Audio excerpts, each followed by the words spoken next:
Sampai akhirnya, wanita supervisor itu menatap kotak-kotak makan siang kosong yang sudah dipesan untuk klien besar perusahaan. Saat itu juga, ia baru sadar dengan penuh penyesalan. Seharusnya sejak awal ia tidak terus-menerus menyuruh gadis magang itu membayar makanan lebih dulu, lalu pura-pura lupa menggantinya. Semua bermula ketika gadis itu pertama kali menjalani magang di perusahaan tersebut. Suatu hari, ia pernah membantu supervisor wanitanya membeli makanan secara kebetulan. Ia sama sekali tidak menyangka bantuan kecil itu justru menjadi awal dari penderitaannya. Sejak hari itu, supervisor yang licik tersebut selalu menyuruhnya memesan makanan setiap waktu makan.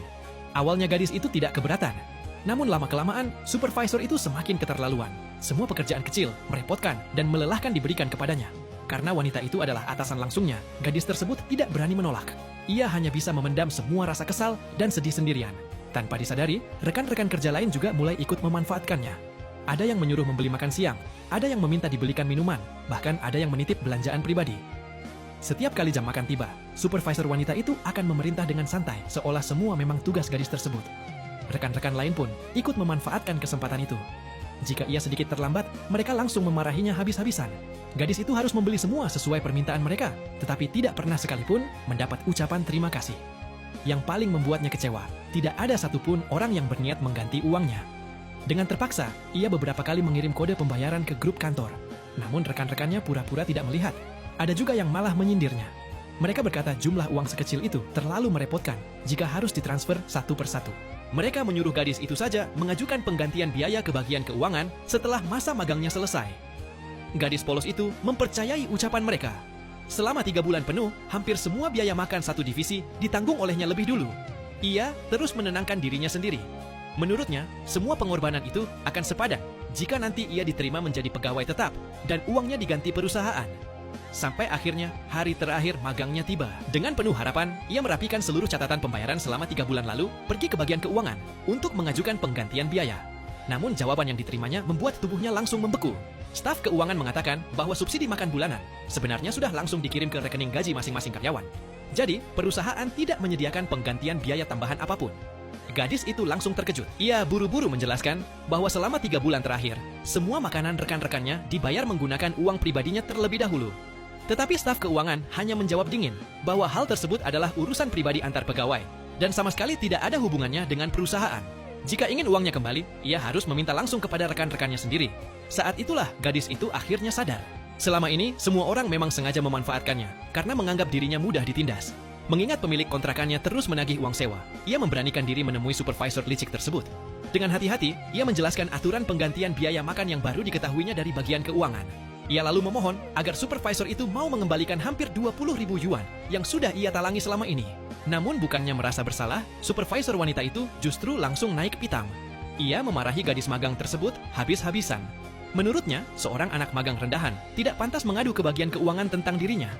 Gadis itu buru-buru menjelaskan bahwa ia hanya ingin meminta kembali uang makan yang sudah dibayarnya lebih dulu. Tetapi supervisor licik itu sengaja mengalihkan pembicaraan. Ia berteriak bahwa gadis tersebut rupanya takut orang lain tidak membayar utangnya. Padahal, menurutnya, menyuruh gadis itu melakukan berbagai pekerjaan kecil justru merupakan bentuk bantuan agar ia cepat akrab dengan tim. Namun sekarang, gadis itu malah dianggap tidak tahu terima kasih dan sengaja mempermalukan semua orang. Rekan-rekan kerja lain juga ikut menyindirnya tanpa henti. Mereka berkata tidak perlu membuat catatan serinci itu hanya untuk uang makan yang jumlahnya kecil. Mengirim kode pembayaran ke grup saja sudah cukup. Tidak perlu sampai mengejar orang-orang ke meja kerja hanya untuk menagih uang. Bahkan mereka berkata, tidak pernah ada anak magang lain yang bersikap seperti dirinya. Gadis itu merasa marah sekaligus sangat terhina. Dengan suara bergetar, ia menjelaskan bahwa gajinya sangat kecil.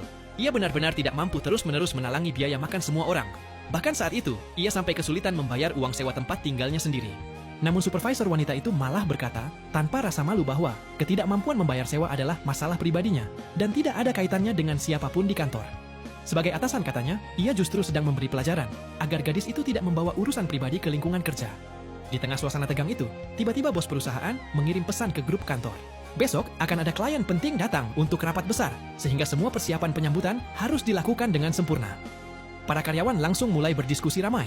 Sementara itu, hati gadis tersebut justru dipenuhi rasa tidak tenang.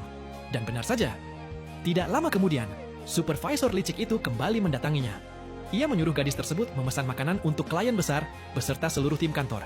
Kali ini berbeda dari biasanya. Semua makanan itu adalah hidangan bisnis mewah dengan harga lebih dari 500 yuan per orang.